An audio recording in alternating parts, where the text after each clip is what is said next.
Okay, well, I'll just go ahead and start right away because we're over a few minutes. Hello, my name is Grant Likely. I work for ARM. I'm also the person to blame for Devicetree in ARM.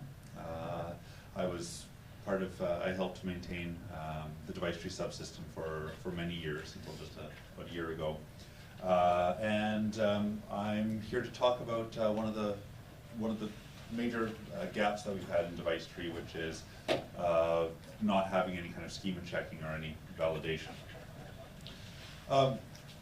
So I'm assuming everyone in the room is familiar with Devicetree. If not, talk to me after and I'll point you at a whole bunch of stuff that you can read. I'm assuming that you're familiar with the porting work and what needs to be done to bring a new platform up. So what I'm trying to address here is this is some work in progress that's going on to make the tooling for Devicetree much better. The problems that we've got with Devicetree, it's freeform, it's structured data, but the data that's contained within the tree is pretty much freeform. But the kernel depends on it being encoded in very specific ways. So that's just a recipe for getting things wrong. That's been one of the major complaints on Devicetree, is you get no feedback whatsoever when things are wrong. And in the kernel, we've made a big deal about if you're putting a new binding in for a new device, you really need to document it. And we've gotten pretty good about that, of making sure documentation files are in the kernel. Problem with that is that the documentation files are just written in prose. There's no validation on them. There's nothing that matches what's in a binding file to what actually shows up in the Devicetree files. And when bindings change, either implicitly or explicitly in the documentation file, there's nothing that catches that. So it's just painful from a tooling perspective. And then, just kind of because of that, there's quite a steep learning curve. We've been those of us who've been working on Devicetree have been talking about this problem for many years. Little has actually, despite lots of ideas, little has actually gotten done because there hasn't been anyone who's dedicated to it. As time's gone by, kind of what needs to be done has been worked on, has been refined, and over the last year, there's started to be some actual movement. And I think we're now at the point where we've got a viable option for doing the schema validations. So here I want to talk about the project that we've got, or what the goals are in getting a good schema language. First and foremost, I want to start with something that's going to be human friendly to work with. We know it needs to be machine readable, but I also want to have a project where the schema files are going to be useful for developers who are actually trying to port Linux to a platform or get a system to work by being human readable. To have a format that also includes documentation and isn't in a a mess of XML that nobody really wants to edit. Major project goal, of course, is the better tooling of being able to go from this implicit, very maintainer-heavy process that maintainers have to actually be paying attention on the mailing list to check if things are changing, to having some tooling in the kernel and in other projects that will catch when things go wrong. Useful error messages and warnings.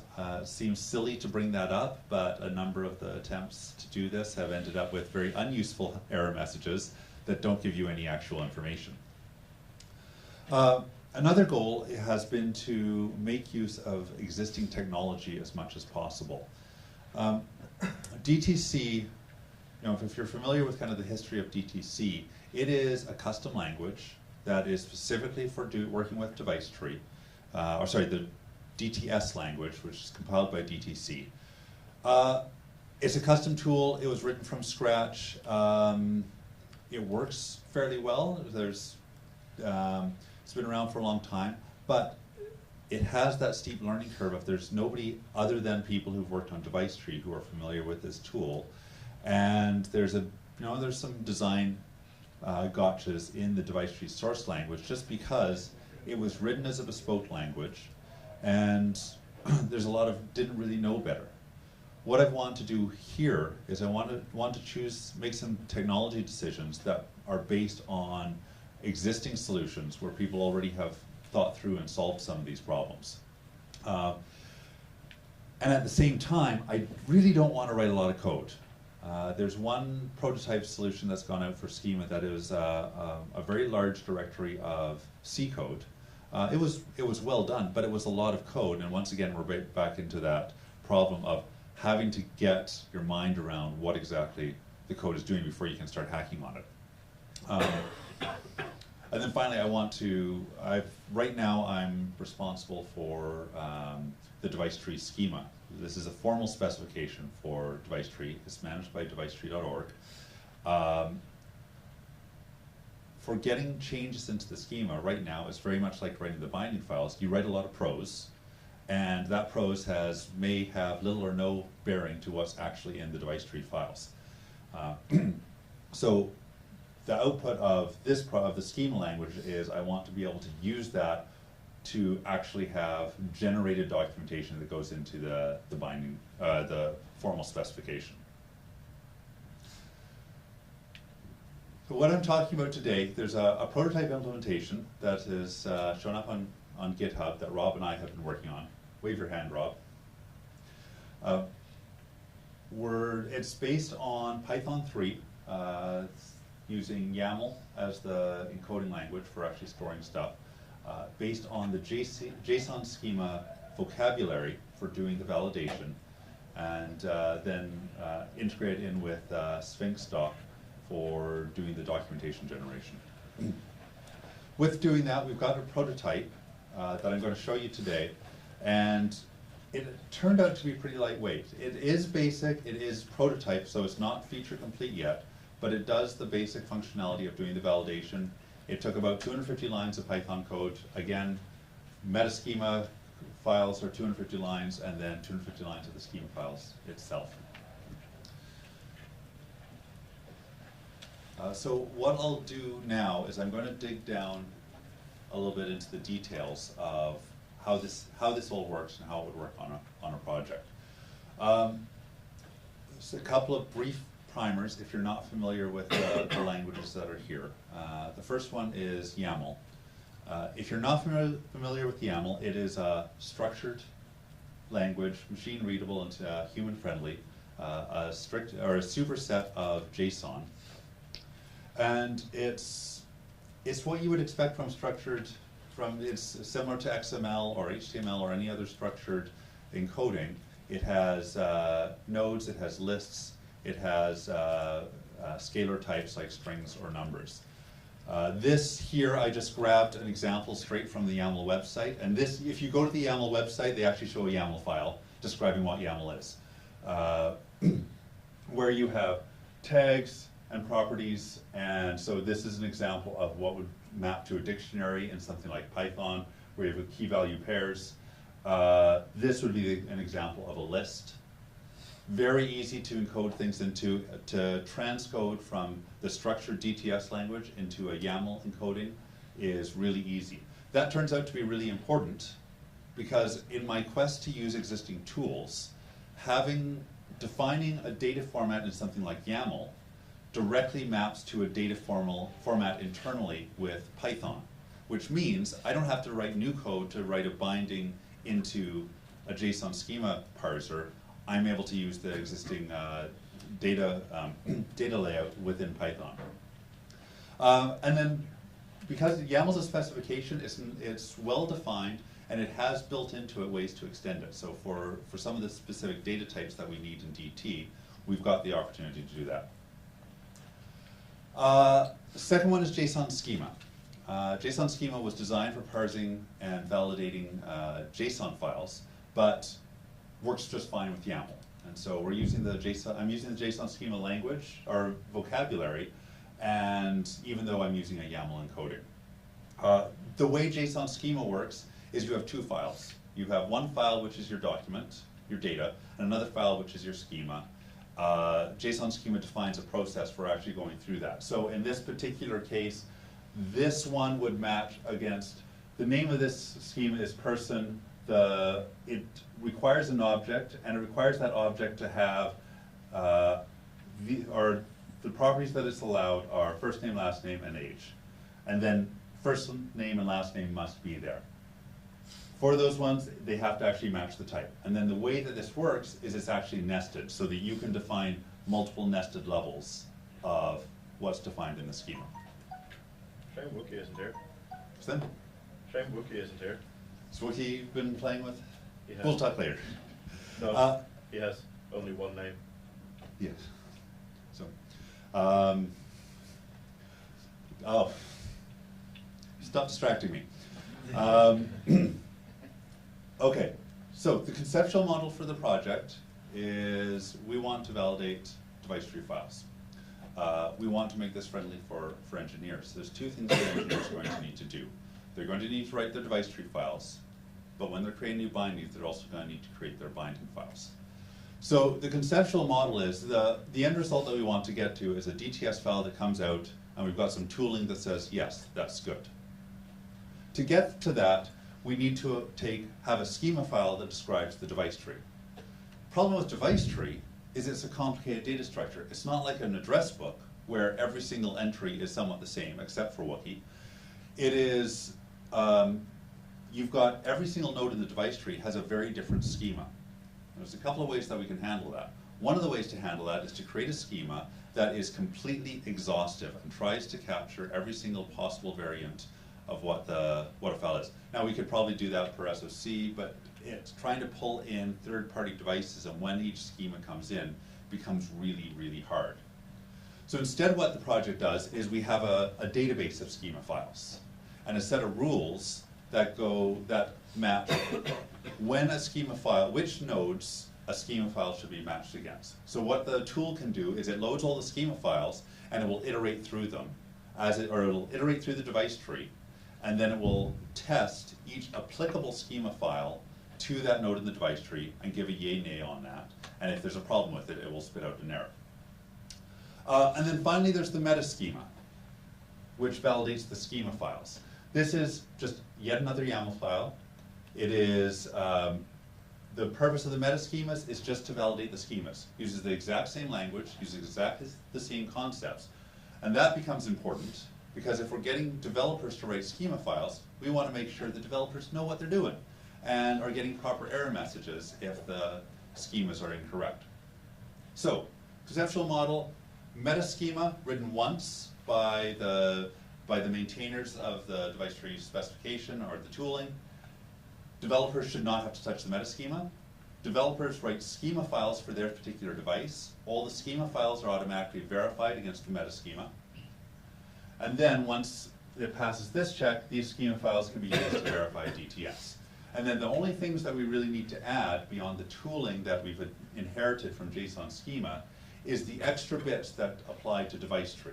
So that's dealing with some of the more complicated things that we have, like pound size cells, address cells, dealing with naming conventions on reg properties. There's a few little of those corner cases, and how to match schemas to nodes through the compatible scheme. I'll show a few examples here. These are cut down from the prototype code right now. It's a bit of an eye chart. If you're interested, all of it's in the repo. You can go and take a look. This is part of the meta schema here. What you can see here is a meta schema. First of all, it must conform to the upstream JSON schema spec. So this is strictly JSON schema. We have a couple of lines that enforce the identifier and the schema for the schema files, which basically says a schema file must match the meta schema core file, which is what this file is here. And then it says required version, title, maintainers, description. So if we're going to get someone to write a maintainer file, please put a description on what it is, please put a title on what it is. And if it doesn't, if a schema file doesn't have those things, the tool's going to say, no, I'm sorry, you're not a valid schema. Then into the schema file, we see a lot of the same thing. We see ID and schema. This one is the one that matches, right? These two match to these. For the schema itself, we want a title, we want a description. We want a list of the maintainers, which is email addresses. If you try to put something on an email address, it'll complain. And then the kind of properties that need to be here. I can't remember, this is the root node. And this is not actually complete, but it says, you know, some of the nodes that need to be there, and it puts some constraints on them. And then finally, generate documentation, which it generates LaTeX, PDF, and HTML documentation, and I had some problems cutting and pasting into the slide, but again, you can see that in the repo. So that's the overview. I'm just going to demonstrate some of what the tool does right now.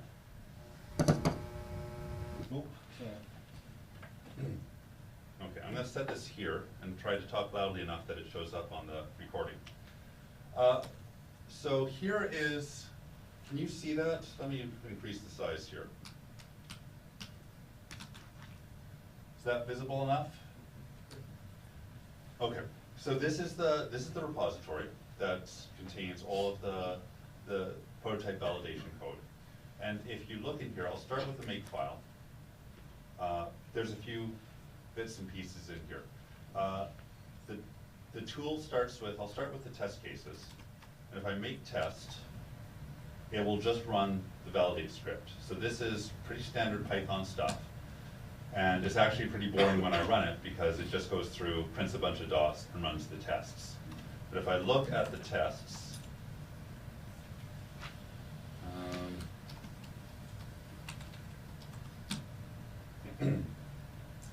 what it does, and I'll show one quickly here, is it goes through, there's this class called DT schema that provides all of the common functionality that's for validation, that's how to load schema files, how to check the schema files, and how to validate an actual device tree. The test framework, it's standard Python unit test, and it will go through, so in the setup, it loads 2 example schema files, and then there's one test here that tests, so test bad schema. It asserts that the bad schema always fails.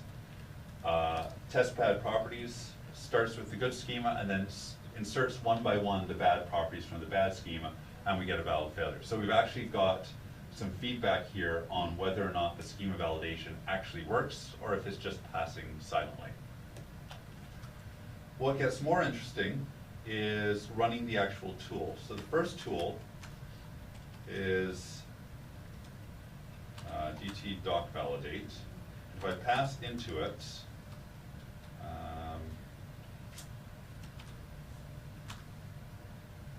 actually what I will, okay, let me do it this way. I'll fire up Vim, and I'll make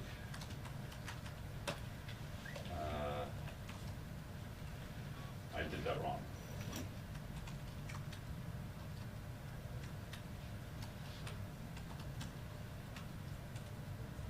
Okay, so what this is doing is this is running the actual validation command against an example schema in the test directory. And this one is good, so the output is very boring. But if I open up that schema file, what you'll see, this is something very similar to what a developer would be writing, where we have an identification that is a schema file, the title, a description which is in restructured text, so it can be exported into the documentation,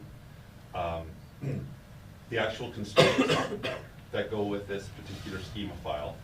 I don't really have time to go into the vocabulary on how JSON schema works. There's really good tutorials that are on the JSON schema site if you're interested.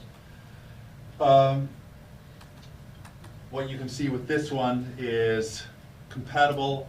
It means we need one of it either needs to be this block or this block. So this is an example of how we would say the compatible string has to include those 3 strings. I think that's the one. Or it has to include strings. Of those strings, it can be included. It has to be SOC1, that's the last string, plus 4, 3, or 2 is the first string. Right. And then the additional items is one of the ways we put constraints in. It takes a little bit to get to figure out the validation model that JSON schema works with. And we're still working out exactly what that's going to look like, but we've got a framework. And I think at a bare minimum, we've got a framework that's going to work for the documentation files. So one of the next steps is we're going to start being able to validate documentation files even if we're not validating the Devicetree files immediately. So that gives us a bit of a stepping stone here. If I do the same thing and instead do, if I do the bad one, the bad one is bad, it prints a bunch of errors, and as you can see here, Vim recognizes them as errors and goes and finds the line that they're a problem. So, fairly standard stuff for tooling, but it was not a whole lot of code to get that up and running, and we've got a framework for actually building these things out. And then the last thing to show is if I go to, I transcoded the Juno Devicetree file from, let's see. So this is Juno Devicetree transcoded into YAML, just because that made it easier to work with the tool. And so if you go through here, you would see things that look very familiar. And then if I run the tool, gt validate, which will test this file against all of the schema files that we have. Oops. Test Juno YAML. It will go through, it'll load all the schemas, and it spits out 2 errors where we've got a few problems with the memory node and the model name doesn't match what's in the schema. So that's what we've got. It's still in progress. Rob and I are going to be hacking on this this week, tomorrow morning and Wednesday morning. If anybody wants to help and start getting involved, we definitely need some work on this. I think the concept has been proven. What still needs to be done is to work out the details of how that works specifically once we are working with all of the Devicetree files that are in the kernel, right? So we've got some CAN tests that work, but it needs to now be working on everything. Some of the other next steps that we need to do, we need I already talked about wanting to start switching the binding files that are in the kernel now into a structured format. So that's kind of the first thing that has to happen, is get the tooling in place in the kernel to do just the very basic minimum. And these things we know. We know we need title, we know we need description, we know we need to maintainers, we know we need, and then we can have just the additional properties listed that are currently described in a very ad hoc form. Now we can structure it, which means we can generate documentation from it, and we can test that those schema files are in the right formats that are actually useful. It's a small step, but it'll go a long way to making the next step easier. We need to prototype getting DT schema support actually into DTC. I've got some code that will generate YAML from a DTC file, which works, and then you can spit it into this tool, but that's not really the ideal. The ideal would be these schema files should be validated at the point of compilation. So every time you compile the DTB file, we should be able to get the schema validated at the same time. I said working with the GTS files. There's some flushing out of the core schema of what that actually looks like. We've got some a bunch of the core properties in there. There is some details on how to handle p handles and how to encode that so it's actually parsable. I want to encode things like the reg property, where we're not dealing with just a list of numbers, but we're actually dealing with tuples, where we happen to just throw that information away when we compile the DTB. We can still validate that before it hits the DTB phase. And then finally, there's some decisions that need to be made about where this code lives.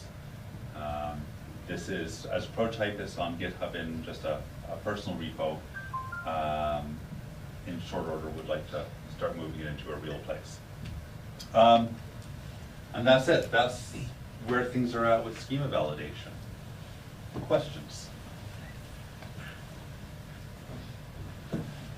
With the tool that you have right now, do you have a sense of how much of the tree is validated?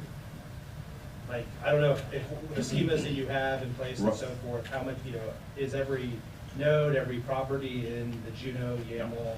No. Right. No. Right now, it silently passes nodes or properties it doesn't recognize. And it checks the format of a bunch of the common properties. And everything is there to do device bindings.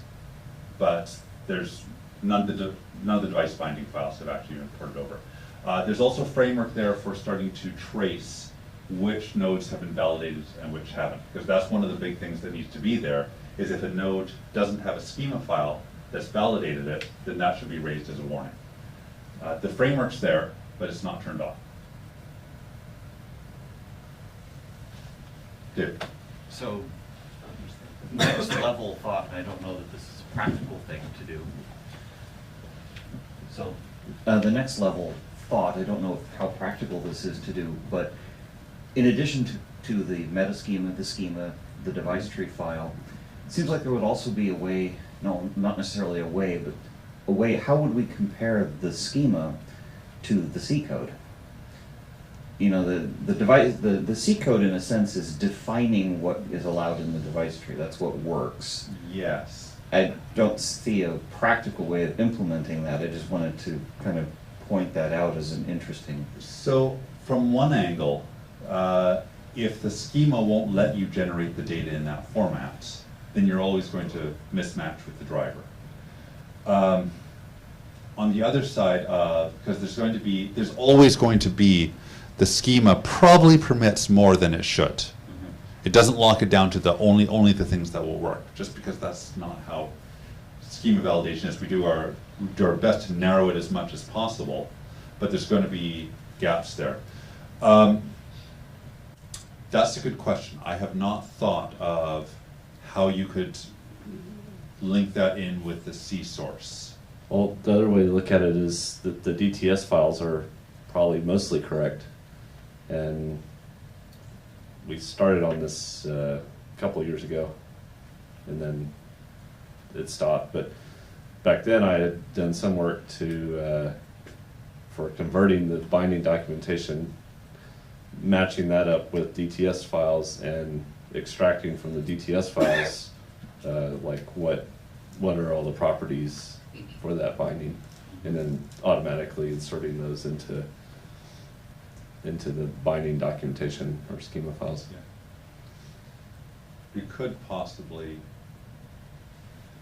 declare or have a way for drivers, to scrape the drivers and find out if they're using properties, if they reference properties that aren't listed in the binding.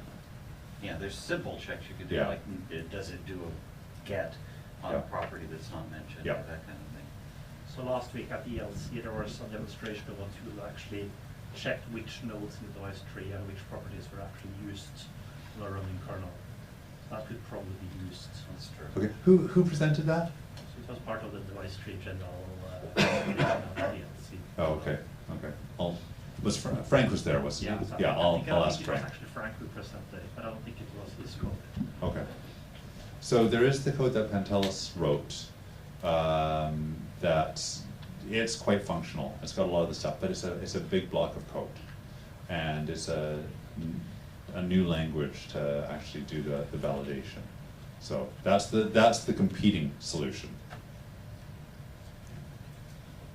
Other questions? Hi, this is Nikhil. Ah, So the validation happens only on the DTS files because you may have multiple DTS files included into one, and you cannot know whether a required property is included by a parent or not. Only when you create the DTB, you actually know the series. So I've been thinking about doing the DTS files individually. The tool, as it's written right now, expects a complete device tree after it's been included and assembled. It would be possible to do partial it gets difficult with includes. Yeah. It needs some more thought on how to do that. Decompile. Was that? Decompile. So DTB Well, to then, DTS. decompiling DTBs is easier. Yeah, so you could use that. That's compile it. essentially what was done, it was Yeah. DTS to DTS, which flattens it and then converted to YAML. Yeah. As long as you can keep track of. Yeah, but you need the traceability to find out if there is an error, which source line has the error, something like that. Yes. And there has been Julia's done some work on doing error lines. Yeah, I think that's. And handling the going into includes. DTC soon. Yeah, so once that's there, the DTC code that emits YAML would also be able to emit line numbers.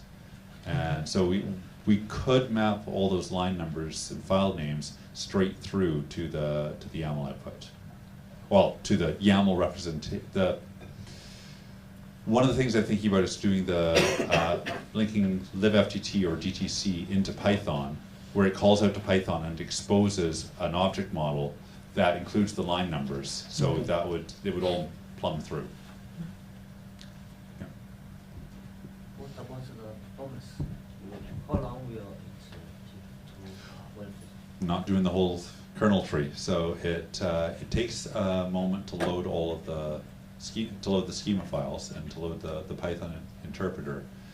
When I run it, I've not done any profiling yet, so we will see.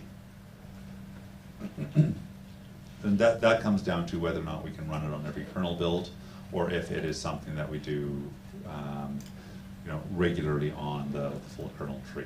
I prefer to do it every kernel build. So you mentioned the competing solution from Panto.